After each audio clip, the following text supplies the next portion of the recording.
அன்றைய தினமே வீட்டிலிருந்து புறப்பட்டு போய் கடலோரத்திலே உட்கார்ந்தார். බොහෝ සමයන් උන්වහන්සේ වෙත රැස්වූ බැවින් උන්වහන්සේ ඔවුන් නැගී හිඳගත්සේක. මුළු සමූහයා වෙරළෙහි සිටියෝය. திரளான ஜனங்கள் அவரிடத்தில் கூடி வந்தபடியால் அவர் படவில் ஏறி உட்கார்ந்தார். ஜனங்கள் எல்லாரும் கரையிலே நின்றார்கள். උන්වහන්සේ උන්ට බොහෝ කාරණා උපමාවලින් කියනසේ அவர் அநேக விசேஷங்களை உவமைகளாக அவர்களுக்கு சொன்னார். கேளுங்கள், விதைக்கிறவன் ஒருவன் விதைக்க புறப்பட்டார். බලව වපුරන්නට ගියේය. ඔහු වපුරන කල්හි සමහර බීජ මඟ අසල වැටුණේය. පක්ෂීහු ඇවිත් ඒවා අහුලා කෑවෝය. அவன் விதைக்கையில் சில விதை வழியருகே விழுந்தது. பறவைகள் வந்து அதை பட்சித்து போட்டது. සමහරක් වඩා පස් නැති ගල් බිම්වල වැටි පස් ගණව නොතිබුණු බැවින් ඒවා වහාම පැලවිය. சில விதை அதிக மண் இல்லாத கற்பாறை இடங்களில் விழுந்தது. மண் ஆழமாயிராததினாலே அது சீக்கிரமாய் முளைத்தது. නමුත් ඉර උදාව් කල අවුවෙන් දාලා බොල් නැති බැවින් වියලී ගියේය. வெயில் ஏறின போதோ தீர்ந்து போய் வேறில்லாமையால் உலர்ந்து போயிற்று. අන් සමහරක් කටු අතරෙහි වැටුණේය. කටු ගස් වැවි ඒවා යට කර දැම්මේය. சில விதை முள்ளுள்ள இடங்களில் விழுந்தது. முள் வளர்ந்து அதை நெருக்கி போட்டது. තවත් සමහරක් සරු බිමෙහි වැටි එකක් සේයක්ද එකක් සැකක්ද එකක් 30ක්ද බැගින් ඵල දුන්නේය. சில விதையோ நல்ல நிலத்தில் விழுந்தது. சிலது 100ஆகவும் சிலது 60ஆகவும் சிலது 30ஆகவும் பலன் தந்தது. ඇසීමට කන් ඇත්තේ අසාවායයි කීසේක. கேட்கிறவனுக்கு காதுள்ளவன் கேட்க கடவன் என்றார். விதைக்கிறவனுடைய உவமையை குறித்து சில வசனங்கள் வாசிக்க கேட்டோம். என்ற பிள்ளைகள் அருமையாக நடித்து காண்பித்தார்கள். වපුරන්නාගේ උපමාවෙන් සමහර අපි පාඨයන් අපි කියවනු ලැබුවා. අපගේ දරුවන් ඉතා අලංකාරව ඔවුන් රඟ දැක්වුවා. இன்றைக்கு காலையில் உங்கள் மத்தியிலே நான் பேச எடுத்துக்கொண்ட தலைப்பு என்னவென்றால் விதையும் நிலமும். අද දවසේදී මා ඔබට කතා කරන්න ගත්තා මාතෘකාව නම් බීජය සහ පොළොව. மத்தேயு 13ஆம் அதிகாரம் 9ஆம் வசனம் இப்படி வரைகிறது. මතෙව් සුභාරංචි 13 වෙනි පරිච්ඡේදයේ 9 වෙනි වගන්තියේ මෙසේ සටහන් කරනවා. ඇසීමට කන් ඇත්තේ අසාවායයි කීසේක. கேட்கிறதுக்கு காதுள்ளவன் கேட்க கடவன். பக்கத்துல இருக்கிறவங்கள கரங்களை பிடிச்சு கேளுங்க, கேட்கிறதுக்கு காது இருக்குதாங்க. ඔබගේ පැත්තේ ඉන්න කෙනාගේ අසන්නට ඔබට කන් තිබෙනවද කියලා. பக்கத்துல இருக்கிற மறுபடியும் கேளுங்க, கேட்கிறதுக்கு காது இருக்கா? නැවතත් අසන්නට කන් තිබෙනවද? எல்லாருக்கும் காது இருக்கான, கேட்கிறது தான் கிடையாது. හැම කෙනෙකුටම කන් තිබෙනවා හැබැයි සමන් දෙන්නේ නැහැ. காதுள்ளவன் கேட்க கடவன். කන් ඇත්තේ අසාවා. கவனமாக கேட்டுக்கொள்ளுங்கள். ඉතාමත් ප්‍රවේශමෙන් සමන් දෙන්න. இந்த இடத்துல மூன்று காரியங்களை நாங்கள் பார்க்கிறோம். මෙම ස්ථානයේ අපි කාරණා තුනක් මෙම ஒரு ස්ථානයේ நிலம் இருக்கிறது. පොළොවක් එම ස්ථානයේ තිබෙනවා. நிலத்துக்கு ஒரு சொந்தக்காரன் இருக்கிறான். ඒ පොළොවට අයිතිකාරයෙක් සිටිනවා. அந்த நிலத்துக்கு விதை விதைக்கிறவன் அந்த விதை விதைத்துக் கொண்டு இருக்கிறான். එම පොළොවට ඒ වපුරන්නා පැමිණ වපුරමින් සිටිනවා. அந்த விதையானது விவித இடங்களிலே தூவப்படுகிறது. அருமை தேவஜனமே, අනාගත දේවදරුවනි, விதை விதைக்கிறவன் வந்து விதைத்துக் கொண்டிருக்கிறான். වපුරන්නා පැමිණ වපුරමින් සිටිනවා. இந்த இடத்துல நாங்கள் ஒரு காரியத்தை பார்க்கிறோம். මෙම ස්ථාන අපි කාරණයක් බලනවා. விதை இல்லாவிட்டால் வித்து என்று சொல்லும் பொழுது බීජය නැත්නම් යට කියලා කියන වෙලාවේ அந்த வித்து முளைக்க வேண்டும் என்றால் முதலாவது அந்த வித்து சாக வேண்டும். එම බීජය පැලවෙන්නට ඕනේ නම් පළමුවෙන් එක මැරෙන්නට ඕනේ. முதலாவது அது காய்ந்து செத்தால் தான் அந்த விதை முளைத்து ஒரு புது மரமாக அழகாக வந்து அது கனி கொடுக்கும். ඒ බීජය පළමුවෙන් වියලිලා මැරුණෙන් පසුව තමයි ඒකෙන් යම්සි පැලයක් හටගන්නේ. அருமை தேவஜனமே, අනාගත දේවදරුවනි, வித்து என்னவென்றால் බීජය කියන්නේ කුමක්ද? அது இயேசு கிறிஸ்துவின் வார்த்தைகள். ඒ යේසුස් වහන්සේගේ වචනය. ஹalleluya, හalleluya. வேதத்திலே பார்க்கிறோம். யோவான் 1ஆம் அதிகாரம் 1ஆம் வசனம் இப்படி வரைகிறது. දේව වචනේ යෝහන් සුභාරංචියේ පළවෙනි පරිච්ඡේදයේ පළවෙනි වගන්තිය මෙසේ කියනවා. පටන් ගැනීමේදී වාක්‍යානෝ සිටිසේක. වාක්‍යානෝ දෙවියන් වහන්සේ හා සමග සිටිසේක. වාක්‍යානෝ දෙවියන් වහන්සේව සිටිසේක. ஆதியிலே வார்த்தை இருந்தது. அந்த வார்த்தை தேவனிடத்தில் இருந்தது. அந்த வார்த்தை தேவனாய் இருந்தது. அருமை தேவஜனமே, අනාගත දේවදරුවනි, ஆதியிலே அந்த வார்த்தை இருந்தது. அந்த வார்த்தை ஒரு வித்தாக இந்த உலகத்துக்கு வந்தது. පටන් ගැනීමේදී වාක්‍යano සිටියා. ඒ වාක්‍යano බීජයක් ලෙස මේ முதல்ல நாங்கள் பார்த்தோம் நிலத்தை குறித்து. පළමුවෙන්ම අපි බැලුවා ඒ පොළොව ගැන. எங்களுடைய இருதயங்கள் தான் அந்த நிலம். අපගේ හදවත තමයි පොළොව. எங்கள் ஒவ்வொருடைய இருதயம் ஒரு நிலமாய் இருக்கிறது. අපි හැම කෙනෙකුම හදවත් පොළොවක්සේ තිබෙනවා. அந்த நிலத்துக்கு அந்த விதை வந்து விழ வேண்டும். එම හදවතට ඒ බීජය ஆனால் වැපිරෙන්න அந்த விதையானது அந்த நிலத்திலே பதிக்கப்படுவதற்கு முன்பதாக அந்த வித்தானது சாக வேண்டும். එම පොළොවට ඒ බීජය පැලවෙන ඉස්සෙල්ලා ඒ බීජය මැරෙන්නට අවශ්‍යයි. நாங்கள் சாக வேண்டியதை அந்த வித்து சாக எடுத்துக்கொண்டது. අප මැරෙන්නට ඕනේ දේ ඒ බීජය සූදානම් වුණා මැරෙන්නට. இயேசு கிறிஸ்து பரலோகத்திலிருந்து இறங்கி வந்து அவர் எங்களுக்காக ஜீவனை கொடுத்து இன்றைக்கு அது ஜீவனை கொடுக்கக்கூடிய ஒரு வித்தாய் மாறியது. යේසුස් වහන්සේ මේ ලෝකයට ඇවිත් අප උදෙසා වහන්සේ බීජයක් මැරිලා ඒ ජීවනය ලබා දුන්නා. ஹalleluya හalleluya. இயேசுவாகிய அந்த வார்த்தை என்ற வித்து அந்த நிலத்திலே சரியாக பதிக்கப்படாவிட்டால் அது பலன் கொடுக்க முடியாது. යේසුස් වහන්සේ නැමැති බීජය ඒ පොළවේ හරියට පැලුනේ නැතිනම් ඒකේ හරියාකාර ඵල ඇති වෙන්නේ නැහැ. ஆனால் இந்த இருதயமாகிய இந்த நிலத்துக்கு ஒரு அதிபதி இருக்கிறார், அவர்தான் தேவன். නමුත් මේ හදවත නැමැති මේ පොළොවට අධිපතියෙක් සිටිනවා. ඒ තමයි දෙවියන් වහන්සේ. அப்பொழுது இந்த தேவன் என்ன செய்கிறார் என்றால் ඒ දෙවියන් වහන්සේ කරන්නේ කුමක්ද? ஒரு வேலைக்காரனை அனுப்புகிறார், போய் எல்லா இடத்திலும் இந்த விதைகளை தூவி விடும்படியாக. දුවියෙක් වහන්සේ එවනවා සියලු ස්ථානවල ඒ බීජ වපුරන්නට. அதைத்தான் நாங்கள் பார்த்தோம். ඒ දේ තමයි අපි මේ ස්ථානේ දැක්කේ. இந்த காரியத்தை தான் ஊழியக்காரர்கள் செய்து මේ கொண்டிருக்கிறார்கள். කාර්යය තමයි දේව සේවකයන් කරනු ලබන්නේ. ஊழியக்காரர்கள் இடத்திலே வித்து இல்லை, දේව සේවකයන් තුල ඒ බීජය නැහැ. அவர்களுக்குள்ளே வார்த்தை இல்லை. ඔවුන් තුල ඒ බීජය නැහැ. அந்த பிதாவானவர் கொடுக்கிற வார்த்தையாகிய வித்தை எடுத்து அவர்கள் தூவுகிற வேலை மாத்திரம்தான். ඒ පියාණන් වහන්සේ දෙන්නව බීජය අරන් ඒක වපුරන එක පමණයි. நாங்கள் தோட்டக்காரன் மாத்திரம்தான். අපි ඒ ගොවියන් පමණයි. தோட்ட சொந்தக்காரனோ தேவனானவர். ඒ වාක්‍යය අයිතිකාර දෙවියන් වහන්සේ. வேதம் சொல்லுகிறது, දේව වචනේ කියනවා. அவர் ரத்தம் சிந்தி கிரயம் கொடுத்து எங்களை வாங்கி இருக்கிறார். උන්වහන්සේ ලේ වගුරා මිල දීලා අපිව අරන් තිබෙනවා. ஹalleluya. ஹalleluya. அந்த தோட்ட சொந்தக்காரன் எப்படி எங்களுடைய வாழ்க்கைக்கு சொந்தமானார் தெரியுமா? ඒ වාක්‍යය අයිතිකාර කෙලෙසලා අපගේ අයිතිකාරය වුණේ දන්නවද? பரலோகத்திலிருந்து பூலோகத்துக்கு இறங்கி வந்து ස්වර්ගයේ සිට පොළොවට පැමිණ விலை மதிக்க முடியாத தன்னுடைய சுத்த பரிசுத்த ரத்தத்தை செலுத்தி දීල කරන්නට බැරි උන්වහන්සේගේ සම්පූර්ණ ලේ අපව දෙසා වගුරුවලා. உங்களுடையும் என்னுடையும் இருதயத்தை அவர் விலை கொடுத்து வாங்கி இருக்கிறார். ඔබගේ මගේ හදවත මිල දීලා උන්වහන්සේ අරන් තිබෙනවා. ஆகவே இருதயமாகிய நிலமானது எங்களுக்கு சொந்தமல்ல, அது அவருக்கு ඒ சொந்தம். නිසා අපගේ හදවත නැමැති මේ පොළොව අපට අයිති නෑ දෙවියන් වහන්සේට පමණයි. பக்கத்தில் இருக்கிறவங்க கரங்களை பிடிச்சு சொல்லுங்க, ඔබගේ පැත්තෙන් ඉන්න අර්ථ දීලා ඔබ நீங்க කියන්න. உங்களுக்கு சொந்தம் இல்லை, ඔබ ඔබට අයිති නෑ කියලා நீங்க කියන්න. உங்களுக்கு சொந்தம் ඔබ இல்லை. ඔබට අයිති නෑ කියලා. உங்கள் வாழ்க்கையின் சொந்தக்காரன் பரலோகத்திலே இருக்கிறார். ඔබගේ අයිතිකාරව ස්වර්ගයේ සිටින්නේ. ஹalleluya. ஹalleluya. அவர் ஒரு நிலத்தை வாங்கி சும்மா போட்டு விட்டு போவது ඒ கிடையாது. පොළොව අරන් උන්වහන්සේ නිකන් ඔය දාලා அதுக்கு ගියේ. வேலைக்காரர்களை வைத்திருக்கிறார். සේවකයන්ව තබා அந்த තිබෙනවා. வேலையை தான் நாங்கள் செய்து ඒ கொண்டிருக்கிறோம். වැඩේ තමයි අපි කරන්නේ. வேலைக்காரர்களை வைத்தது மாத்திரமல்ல, ඒ වැඩකාරයන් දැබුවේ පමණක් නෙවෙයි. வேலைக்காரனுக்கு அவர் கொண்டு வந்து வித்துகளை ඒ கொடுக்கிறார். වැඩකාරයන්ට ඒ බීජද ලබා දෙනවා. அதைத்தான் நாங்கள் விதைத்துக் ඒ கொண்டிருக்கிறோம். දේ තමයි අපි වපුරමින් සිටින්නේ. ஹalleluya. ஹalleluya. ஆனால் விதைப்பதற்கு முன்பு ஒரு காரியம் செய்யப்பட வேண்டும். නමුත් අපි වපුරන ඉස්සලා කාරණයක් කළ යුතු වෙනවා. எங்களுடைய இந்த ஆவிக்குரியதான இந்த இருதயமானது பண்படுத்தப்பட வேண்டும். අපගේ ආත්මික අපගේ පොළොව අපි ඒක සූදානම් කරන්නට அதை ඕනේ. ஆயத்தம் செய்ய வேண்டும். ඒ පොළොව සූදානම් කරන්න ඕනේ. ஆயத்தம் செய்தாதான் அந்த போட்ட வித்து முளைத்து பலன் ඒ கொடுக்கும். පොළොව සූදානම් කළොත් පමණ මැදිවීම. அங்க ஒரு காலை வைக்கிறது, இங்க ஒரு காலை வைக்கிறது. ඒ කකුලක් තබාගෙන මේ කකුලක් තබා. பக்கத்துல கேளுங்க, நீங்களும் அப்படியான்னு கேளுங்க. ඔබගේ පැත්තෙන් ඉන්න අහන්න ඔබ ඒ වගේද කියලා. வழியில ஒரு கால், வழி அருகே இன்னொரு கால். මග අසල සහ මග එක කකුල් දෙක. இங்க இருக்கிற நேரம் මේ உங்களுக்கு ඉන්න தெரியும். වෙලාවේදී ஊருக்கு போன பிறகு என்னன்னு உங்களுக்கு தெரியும். ඔක්කොම ගමන ගියන් පස්සේ ඔක්කොම දානවා இங்க මොකද? இருக்கிற நேரம் ஐயோ இத போல ஒரு பரிசுத்தவானே கிடையாது. මේ ඉන්න වෙලාවේදී මෙයා වගේ සුද්ධවන්තයෙක් කොහෙවත් නැහැ. இலங்கையில போனோன்னே ලංකාවට ගියන් පස්සේ பாக்குறது முதல்ல எல்பத்தில் விசுவாசி யாராவது ඉස්සරම් බල එල්බෙතක ඇලිවක් කොහෙද ඉන්නවද කියලා.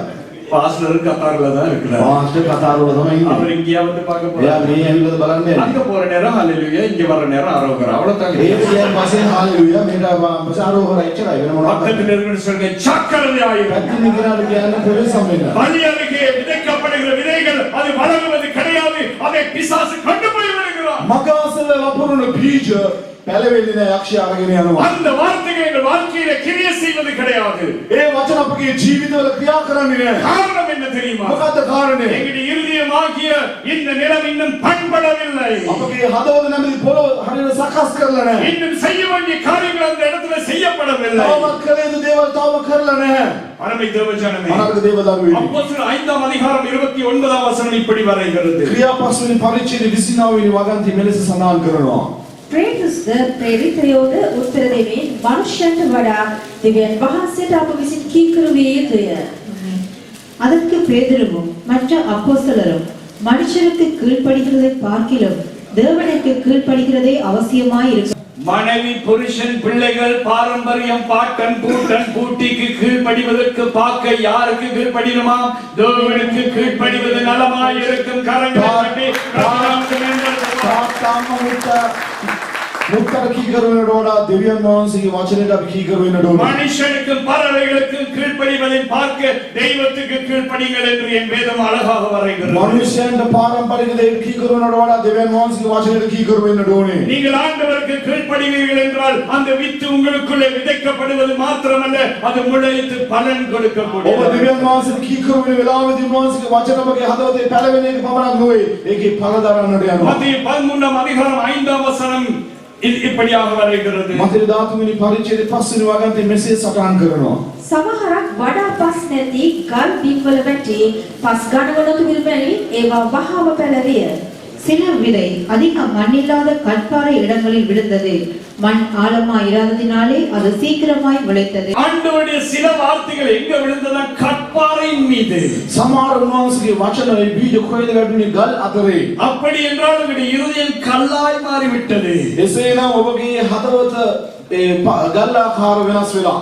கடந்த வாரத்திலே நான் தோட்ட வேலை செய்து கொண்டிருக்கும் பொழுது 2 நாட்கள் தண்ணீர் போடுவதற்கு எனக்கு நேரம் கிடைக்காமல் போய்விட்டது. පාස්ටර්ගේ වත්තේ මල් පැලවට වතුර දාන වෙලාවේ දවස් දෙකක් අතපසු වුණා වතුර දමන්නට. 3ஆம் நாள் போய் இருக்கும் பொழுது கற்பாறையை போலெல்லாம் மண்ணெல்லாம் ஆகிவிட்டது. තුන්වෙනි දවසේ කියලා බලන වෙලාවේ පස් ඔක්කොම ඝන වෙලා ගල් වගේ තිබුණා. அங்க வளர்ந்து வந்த பூக்கள் எல்லாம் வாடி போயிருந்தது. ඒ පැල වෙලාව මල් පැල ඔක්කොම මැලි වෙලා பக்கத்துல கேளுங்க, நீங்களும் வாடி இருக்கிறீங்களா? ඔබගේ පැත්තින් ඉඳලා සම්පත් මැල වෙලා ඉන්නවද කියලා? வாடி போக காரணம் என்ன தெரியுமா? ඇයි මැල වෙලා යන්නේ දන්නවද? அந்த இடம் கல்லாய் மாறி இருக்கிறபடியா. ඒ ස්ථානේ ඝන වෙලා තිබෙන නිසා. எவ்வளவு தான் பிரசங்கம் கேட்டாலும் ඔච්චර දේශනාවට සම්බන්ධ වුණා. இருதயத்தில் இப்படிதான் நினைக்கிறது. හදවතේ මේ වගේ තමයි இவன் සිතන්නේ. யாரையா எனக்கு මේ சொல்லு. මිනිහා මොකක්ද? இவன் யாரையா? ඒ මනුස්සයා මොකක්ද? அவன் சொல்றது சொல்லிட்டு ඒ මනුස්සයා போறான். කියන දේ කිව්වා. எந்த இருதயம் கல்லான்னு මගේ හදවත ගල් වගේ තමයි. பக்கத்துல இருக்கிறவங்க கேளுங்க. පැත්තේ ඉන්න කෙනා අසන්න. கல்லா இருக்குதா மண்ணா இருக்கான்னு கேளுங்க. පස් වගේ තිබුණාද ගල් වගේ තිබුණාද කියලා. சொல்லுங்க, கொஞ்சம் லூசா இருக்கா டைட்டா இருக்கான்னு கேளுங்க. ලූස් ටයිට් කියලා අහන්න. பாருங்க, கல்லா இருக்கிறதுனால கிரியையாகவில்லை. ගල් වෙලා තිබෙන නිසා ක්‍රියාවලිය නැහැ. கற்பாறை அங்குமியும் அசைய முடியாது. ඒ පර්වතයේ මේ සිර වෙන්නට බෑ. ஆகவே தான் இன்றைக்கு நான் மண்வெட்டியோடு ඒ வந்திருக்கிறேன். නිසා තමයි මාලාවසේ උදැල්ලත් එක්ක ආවේ. கோடரியோடு வந்திருக்கிறேன். ඒ වගේ පොරවත් එක්ක ආවේ. அதை வெட்ட வேண்டிய இடத்துல வெட்ட வேண்டும், கொத்த வேண்டிய இடத்துல கொத்த வேண்டும். කොටන්න ඕනේ වෙලාවේ කොටන්න ඕනේ, කපන්න ඕනේ වෙලාවේ කපන්න ඕනේ. அருமை தேவஜனமே, අනාගත දේව දරුවනි. கல்லான இருதயங்கள் இருக்கிற இந்த தேவஜனமே, ගල් වූ හදවතේ දේව දරුවනි. இன்றைக்கு உங்கள் இருதயங்கள் நொறுக்கப்பட வேண்டும். ඔබගේ හදවත අද පොඩි කරන්නට ඕනේ. அந்த வித்துகள் கிரியை செய்ய வேண்டும் என்றால் இருதயம் சுக்குநூறாக்கப்பட வேண்டும். ඒ බීජ ක්‍රියා කරන්නට ඕන හදවත් පොඩි කරනු විසින්. அதற்கு நாங்கள் செய்ய வேண்டிய ஒரே ஒரு காரியம் தான் உண்டு. අපි මේ කරන්නට එකම එක දෙයක් තිබෙනවා. ஆண்டவருடைய சமூகத்திலே போய் சொல்ல வேண்டும். දේව අභිමුඛය කියලා අපි කියන්නට ඕනේ. ஆண்டவரே, நான் கல்லான இருதயம் கொண்டவன். ස්වාමීනි මගේ හදවත ගලක් වගේ. என் கல்லான இருதயத்தை தசையான இருதயமாய் மாற்றும். මගේ ගල් හදවත මාංශම හදවතත් වෙනස් කරන්න. ஆகவே வேதம் இப்படி வரைகிறது. දේව වචනේ මෙලෙස කියනවා. எசேக்கியேல் 36ஆம் அதிகாரம் 26ஆம் வசனம் வரைகிறது. එසේකියල් 36 වෙනි පරිච්ඡේදයේ 26 වෙනි වගන්තිය මෙසේ කියනවා. මම අලුත් සිතක් නුඹලාට දී අලුත් ආත්මයක් නුඹලා තුළ තබා නුඹලාගේ මානසයෙන් ගල් සිත පහකට මාංශමය වූ සිතක් නුඹලාට දෙන්නෙමි. உங்களுக்கு நவமான இருதயத்தை கொடுத்து உங்கள் உள்ளத்திலே புதிதான ஆவியை கட்டளையிட்டு கல்லான இருதயத்தை உங்கள் மாம்சத்திலிருந்து எடுத்து போட்டு சதையான இருதயத்தை உங்களுக்கு கொடுப்பேன். இயேசு இந்த காலங்களில் எங்கள் மத்தியிலே வந்திருக்கிறார். යේසුස් වහන්සේ මේ උදෑසන ප්‍රමාදයේ විසිරිනවා. என்னத்தோட வந்திருக்கிறார்? කුමක් එක්කද උන්වහන්සේ ආවේ? புதிய தசையான இருதயத்தோடு வந்திருக்கிறார். අලුත් මාංශ වූ සිතක් අරගෙන. பக்கத்தில் இருக்கிறவங்க சொல்லுங்க, නැත්නම් නිකන් කියන්න. இன்றைக்கு இருதய சத்திர சிகிச்சை நடக்கிறது. අද දවසේ හදවත් ශල්‍ය කාර්යයක් සිදු වෙනවා. Heart operation. heart operation. பக்கத்தில் இருக்கிற மறுபடியும் சொல்லுங்க, නැවත පැත්තෙන් නිකන් කියන්න. நீங்க எல்பெத்தேல் ஹாஸ்பிடலுக்கு வந்திருக்கிறீங்க ஐயா.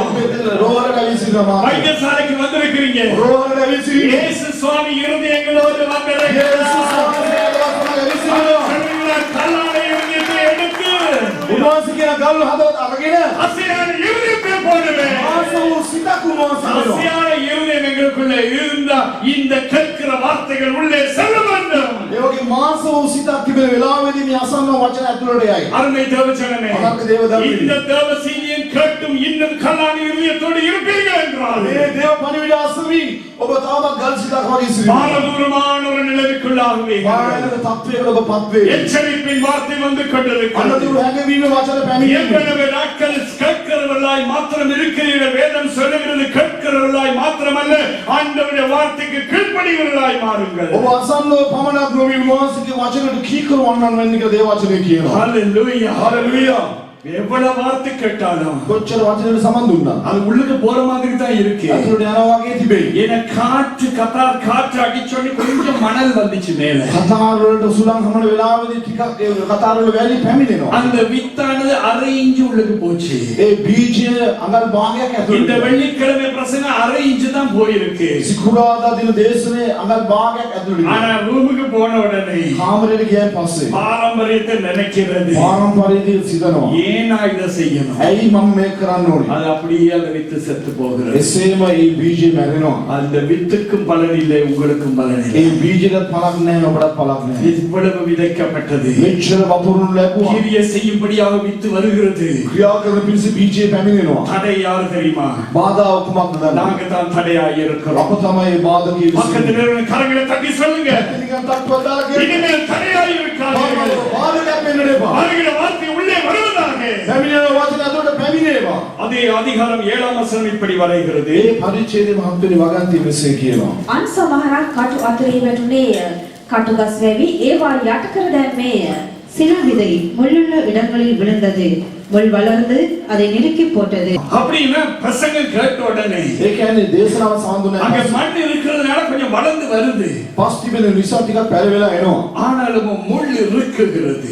නමුත් ඒ කටු ඒක තිරපනවා. ஒரு வியாதி வந்த உடனே, රෝගයක් ආවෙන් பண පස්සේ பிரச்சனை வந்த உடனே, මුදල් ප්‍රශ්නයක් ආවෙන් පස්සේ சபையில ஒரு மூப்பர் ஏதாவது சொன்ன සමාව உடனே වැඩිමල්ල යමක් කිව්වෙන් පස්සේ தாங்க முடியல. තරවා ගන්න බෑ. வேலை பிரச்சனை வந்த உடனே රැකියාවේ ප්‍රශ්න විදිහ எல்பித்தலுக்கு போனேனல்லவா, එල්බෙදල වලට මම කියන්නේ அதுக்கு නේද? பிறகுதான் இந்த முட்கள் என்று சொல்லுகிறது. ඒක ගියන් පස්සේ නම් මේ කටු நல்லா வளர்ந்து வர்றீங்க. හොඳට පැරවෙලා එනවා. பிரசங்கம் முடிஞ்சு போனே வந்து சொல்லுவீங்க, දේශනා නිමුණෙන් පස්සේ එල්ල කියනවා. பாஸ்டர் இன்னைக்கு பிரசங்கம் எனக்கு தான். පාස්ටර් අද දේශනාව මට. ஆனா கேள்வி என்ன தெரியுமா? මොකද ප්‍රශ්නේ இந்த නම්? பிரசங்கம் அடுத்த மாசம் உங்களுக்கு தானா, මේ දේශනාව ලබන මාසෙ ඔබටමද? இல்லன்னா இன்னைக்கு மட்டும் தானா? ඒව නැත්නම් අද විතරක්ද? அந்த முள் என்ன செய்கிறது என்றால், ඒ කටු මොකක්ද කරන්නේ? மற்ற சிநேகிதர்கள் வருகிறார்கள், අනිත් මිත්‍රයන් එනවා. உங்கள் சொந்தக்கார மத்திஜனங்கள் வருகிறார்கள், உங்களுடைய பிரச்சனைகள் உங்களுக்குள்ளே வருகிறது, முள்ளை போல உங்களை நெருக்குகிறது. ඒ කටු වගේ ඔබට තෙරපීමක් ඇති කරනවා. அதுக்கு பிறகு ஒரு கிழமை விட்டு ஒரு கிழமை தான் சமைக்க ඊට வரும். පස්සේ සතියක් හැර සතියක් සභාවට එනවා. முதல்ல குதிச்சு குதிச்சு வந்தவங்க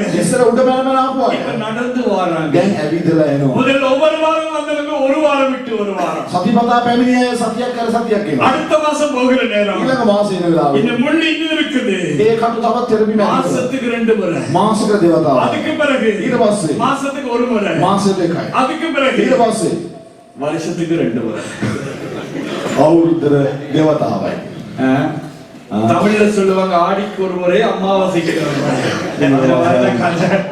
2 முறை தான் மாறும். අවුරුද්දට වතාවන් දෙකයි. அப்படி என்றால் முள்ளு நெருக்கும் பொழுது ඒ කියන්නේ ඒ කටු අපිට තෙරපීම ඇති කරන වෙලාවට அந்த வார்த்தை, அந்த வித்து மரித்து போகிறது. ඒ වචනේ බීජය ඒක නැරිලා பலன் கொடுக்க ஆயத்தமாய் இருக்கிறது, பலன் கொடுக்க முடியவில்லை. ஏனென்றால் நாங்கள் ஆயத்தம் இல்லை. ඵල දරන්නට සූදානම්ෙන් තිබෙනවා. අපි සූදානම් නැති නිසා ඵල දරන්නේ නැහැ. அருமை தேவஜனமே, අනාගත දේවදරුවෝ பிலிப்பியர் 4ஆம் அதிகாரம் 8ஆம் வசனம் இப்படி வரைகிறது. පිලිපි 4 වෙනි පරිච්ඡේදය 8 වෙනි වගන්ති මෙසේ කියනවා. ඉතින් සහෝදරයනි, යම් පමණදේ සැබෑද, යම් පමණදේ ගරුකටයුතුද, යම් පමණදේ සාධාරණද, යම් පමණදේ පිරිසිදුද, යම් පමණදේ ආදරණීයද, යම් පමණදේ යහපත් කීර්තියක් ඇති වී තිබේද, යම් ගුණයක්, යම් ප්‍රශංසාවක් ඇද්ද, ඒ දේවල් මෙනෙහි කරපල්ලා. கடைசியாக சகோதரரே, உண்மையுள்ளவைகள் எவைகளோ, ஒழுக்கமுள்ளவைகள் எவைகளோ, நீதியுள்ளவைகள் எவைகளோ, கற்புள்ளவைகள் எவைகளோ, அன்புள்ளவைகள் எவைகளோ, நற்கீர்த்தியுள்ளவைகள் எவைகளோ, புண்ணியம் எதுவோ, புகழ் எதுவோ, அவைகளையே சிந்தித்துக் கொண்டிருங்கள். ஹalleluya, හalleluya. அருமையான ஒரு பட்டியலை ஆண்டவர்களுக்கு வரைந்து வைத்திருக்கிறார். ඉතා අනර්ග ලැයිස්තුවක් දෙවන් වහන්සේ දීලා வேத வார்த்தையாக வித்து வரும் பொழுது இவைகளை நினைத்துக் கொள்ளுங்கள். දේව වචනවල බීජයන වෙලාවේදී මේ දේවල් கீர்த்தி සිහියට எது, அருமையான காரியம் எது, யதார்த்தம் எது என்று கொஞ்சம் நினைத்துக் கொள்ளுங்கள். ඔබගේ ජීවිතයේ සැබෑ දේ යහපත් දේ මොකක්ද ඒවා ගැන සිතන්න. யாக்கோபு 1:12 வசனம் இப்படி வரைகிறது. යාකෝබ පොතේ පළවෙනි පරිච්ඡේදය 12 වෙනි වගන්තිය මෙසේ සඳහන් කරනවා. පරීක්ෂාව ඉවසන මනුෂ්‍යයා වාසනාවන්ත එක්ක. වක්නිසාද ඔහු ඒත් ගන්නන ලැබූ කල තමන්ට ප්‍රේම කරන්නවුන්ට ස්වාමීන් වහන්සේ විසින් පොරොන්දු වූ ජීවනය නම් ඔටුන්න ලබන්නේය. சோதனையை சகிக்கிற மனுஷன் பாக்கியவான். சோதனையை சகிக்கிற மனுஷன். පරීක්ෂාව දරා ගන්න உங்களுக்கு මනුෂ්‍යයා முள்ளை போல சோதனை வரும்போது நீங்க எப்படிப்பட்டவங்க? අපගේ ජීවිතේ කටු වාගේ පරීක්ෂාව නෙවෙයි அதை சகிக்கும் பொழுது ඒ දරා ගන්න වෙලාව. வேதம் சொல்கிறது நீங்கள் பாக்கியவான். දේව වචනේ කියන ඔබ பக்கத்துல භාග්‍යවාන්. இருந்து சொல்லுங்க நீங்க பாக்கியவான். පැත්තෙන් කියන ඔබ කියන භාග්‍යවාන්. இன்னையில இருந்து சோதனை வரும்போது கொஞ்சம் சகிச்சு கொள்ளுங்க. පරීක්ෂාව වෙන වෙලාවෙදී අදපට දරා ගන්න ඔබ. அவன் உத்தமன் என்று விளங்கின பின்பு கர்த்தர் தம்மிடத்தில் அன்பு கூறுகிறவர்களுக்கு வாக்குத்தத்தம் பண்ணின ஜீவ கிரீடத்தை ஹalleluya ஹalleluya சோதனையை மேற்கொண்டு சகித்து ஆண்டவருக்கு உண்மையாக இருக்கும் பொழுது ஜீவ கிரீடம் கிடைக்கும். පරීක්ෂාව වෙන වෙලාවෙදී දරාගෙන දෙවියන් වහන්සේ විශ්වාසවන්ත වෙන වෙලාවෙදී சின்ன ජීවනය උපදිනවා. விட்டு சபையை விட்டு ஓடிடாதீங்க. පොඩි ප්‍රශ්නයක් ආපුවම සභාව දාලා යන්න එපා. சின்ன ஒரு பிரச்சனை வந்து இயேசுப்பாவை விட்டு ஓடாதீங்க. චූටි ප්‍රශ්නයක් ආපුවම යේසුස් වහන්සේ අත්තට දුවන්න ஆவிக்குரிய එපා. ஜீவித்தை விட்டு ஓடாதீங்க. ආත්මික ජීවිත අත්තට දුවන්න දෙපා. சோதனை வரும், පරීක්ෂාව එයි. பிரச்சனை வரும், ප්‍රශ්න එයි. வேதனை வரும், වේදනාව එයි. கஷ்டங்கள் இருக்கும், අමාරුකම් එයි. வியாதிகள் இருக்கும், ரோகியம் එයි. வேலை போகும். රැකියාව නැති වෙයි. ஆனா என் இயேசு மாறாதவர். නමුත් යේසුස් වහන්සේ වෙනස් නොවේ. அவருடைய வார்த்தை எனக்குள்ளே வந்தால் ஒருபோதும் மாறாது. වචනේ මගේ ජීවිතේ කිසිසේත්ම වෙනස් වෙන්නේ නැහැ. கடைசியாக අවසාන වතාවට 8 வசனம் வாசிக்க கேட்கிறேன். අටවෙනි වගන්තිය අපි අසමු. තවත් සමහරක් සරුවිමේ වැටි එකක් 100ක්ද එකෙක් 60ක්ද එකෙක් 30ක්ද බැගින් පළ දුන්නේය.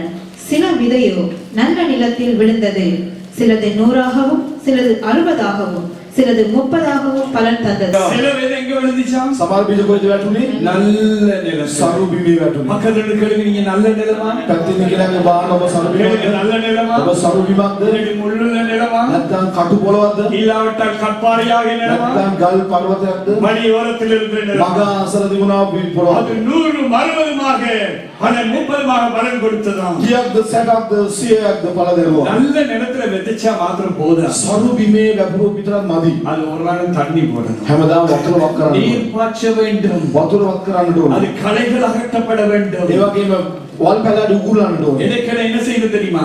විටින් විට මොකද කරන්නේ? மண்ணை கொத்தி லேசாக்க வேண்டும். ඒ පස්සේම කොටලා එක ලීල් කරන්න ඕනේ. சும்மா விதை வந்தா மாத்திரம் නිකන් போதாது. බීජය දැම්මම විතරක් அதுக்கு නෙවෙයි. சில காரியங்கள் செய்ய வேண்டும். සමහර දේවල් ඒක කරන්න அதை ඕනේ. கொத்திக் கொண்டே இருக்கவன் அப்ப நீர் உள்ளே போகும். ඔය කොටම ඉසිරින්න ඕනේ. එතකොට තමයි වතුර ඇතුළට அதனால යන්නේ. தான் சொல்றோம் வேத பாடத்துக்கு வாங்க. ඒ නිසා තමයි බයිබල් අධ්‍යයනය வேத කරන්නේ. பாடத்துல என்ன செய்யணும் தெரியுமா? බයිබල් අධ්‍යයනය මොකක්ද அந்த කරන්නේ? விதைக்கு நீர் பாய்ச்சுகிறோம். ඒ පැලවලට වතුර වක් කරනවා. கொத்த வேண்டிய இடங்களை கொத்துகிறோம்.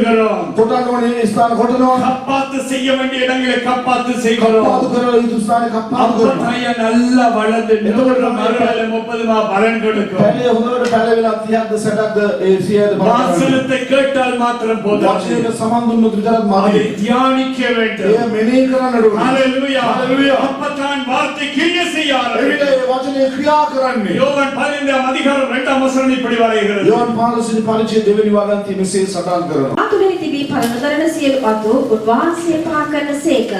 පළදරන සියලු අතු වඩා පළදරන පිණිස උන්වහන්සේ පවිත්‍ර කරනසේක. என்னில் கனி கொடாதிருக்கிற கொடி எதுவோ அதை அவர் அறுத்து போடுகிறார். கனி கொடுக்கிற கொடி எதுவோ அது அதிக கனிகளை கொடுக்கும்படி அதை சுத்தம் பண்ணுகிறார். நல்ல நிலத்தில் விதைக்கப்பட்டது நல்ல காரியம்தான். යහපත් තුලේ ඒ වැපුරුණ එක යහපත් දෙයක්. ஆனால் வளர்ந்து கனி கொடுக்க வேண்டும் என்றால் சில காரியங்கள் செய்ய வேண்டும். පැලවෙලා ඒකේ යම් කිසි ඵල දරන්න ඕන යම් ක්‍රියාවක් තිබෙනවා. நாங்கள் கனி கொடாவிட்டால் அறுத்து போடுவார் என்று வேதம் ඵල சொல்லுகிறது. දරන්නේ නැතිනම් ඒ කපා දමනවා කියලා දේවල් பக்கத்தில் කියනවා. இருப்பவர்களுடைய கரங்களை அடிச்சு சொல்லுங்க. පැත්තේ කියන උද තට්ටුවක් දාලා කියන්නේ. கேட்டா போதாது. ඇස්වා විතරක් මදි. பலன் கொடுக்க ඵල வேண்டும். දරන්න ඕනේ. அந்த தோட்டத்தில் வேலை செய்ய வேண்டும். ඒ වත්තේ වැඩ කරන්න ඕනේ. இதயத்தில் சுத்திகரிப்பு உண்டாக வேண்டும். හදවතේ පවිත්‍රතාවය තියෙනවා. சிந்தனையிலே சுத்திகரிப்பு உண்டாக வேண்டும். සිතිවිලේ පවිත්‍රතාවය. அதுக்கு தண்ணீர் போட வேண்டும். වතුරක් කරන්න ඕනේ. ஹalleluya. ஹalleluya. அப்பொழுது பலன் கொடுக்கும் என்று வேதம் சொல்லுகிறது. එවිට ඵල දරනු ලබනවා කියලා දේවල් කියනවා. கடைசியாக අවසාන වතාව பலன் கொடுக்கிறவர்களுக்கு நடக்க போற சம்பவத்தை ඵල பார்க்கலாம். දරන අයට සිදු වෙන්නේ මොකක්ද? மத்தேயு 25 அதிகாரம் 21 வசனம். මතේ 25 වෙනි පරිච්ඡේදය 21 වෙනි වගන්තිය. ඔහුගේ ස්වාමියා ඌට කතා කොට යහපත් වූ විශ්වාස වූ දාසය. ඒ යහපත බොහෝ දෙනා කෙරෙහි ඒ යහපතය ස්වල්ප දේ ගැන නුඹ විශ්වාස වෙන්නිය. බොහෝ දේ කෙරෙහි නුඹ අධිපති කරමි. නුඹේ ස්වාමියාගේ ප්‍රීතියට ඇතුල් වෙන්නයි ඔහුට කීවේය. அவனுடைய எஜமான் அவனை நோக்கி, நல்லது, உத்தமமும் உண்மையும் உள்ள ஊழியக்காரனே, கொஞ்சத்திலே உண்மையாய் இருந்தாய், அநேகத்தின் மேல் உன்னை அதிகாரியாக வைப்பேன், உன் எஜமானுடைய சந்தோஷத்துக்குள் பிரவேசி என்றார். உண்மையும் உத்தமம் உள்ளதான விசுவாசிகளே, යහපත් වූ විශ්වාස උදාශය உண்மையும் உத்தமம் உள்ளதான எல்பெத்தேல் விசுவாசிகளே, යහපත් වූ විශ්වාසය கேட்ட கொஞ்சம் பிரசங்கம் கொஞ்சம் வார்த்தைக்கு நீங்கள் உண்மையாய் இருந்தால் විශ්වාසයේ කුඩා දේව என் தெய்வம் පණිවිඩ சொல்லுகிறார், දේවචනය කියනවා கொஞ்சத்திலே உண்மையாய் இருந்தபடி කුඩා දේව විශ්වාසවන්ත அநேகத்திலே உங்களை அதிகாரியாகவே என் மகிமைக்குள்ளே பிரவேசி என்று சொல்லுகிறார். උන්වහන්සේගේ මහිමයට ඇතුළු වෙන්න வசனம் கேட்கும் பொழுது වචනයට සමන් දෙන විට அது உங்கள் இருதயத்திலே கிரிய செய்ய මේ வேண்டும், වචන පුතුල ක්‍රියා කරන්න ඕනේ. சுத்திகரிப்பு உண்டாக வேண்டும், පවිත්‍රතාවය ඇති වෙන්නට ඕනේ. அது வளர வேண்டும், ඒ වැඩෙන්නට ඕනේ. நீர் பாய்ச்சப்பட வேண்டும். ජලයවත් කරන්නට ඕනේ. கடைசியாக இயேசு வந்து சொல்லுவார், අවසන් යේසුස් වහන්සේ ඇවිත් உண்மையும் உத்தமுள்ள ஊழியக்காரனே, සැබෑ වූ විශ්වාසවන්ත என் උසල மகிமைக்குள்ளே பிரவேசி. මගේ මහිමයට ප්‍රවේශ எத்தனை වෙන්න. பேருக்கு மகிமைக்குள்ளே பிரவேசிக்கணும்? කී දෙනෙක් ආසන්න இயேசு வரும்பொழுது பரலோக ராஜ்யத்தில் යේසුස් වහන්සේ වෙලාවේ මහිමයට ඇතුළු වෙන්න ஹalleluya, හalleluya. யாவரையும் ஆசீர்வதிப்பார். ස්වාමීන් වහන්සේ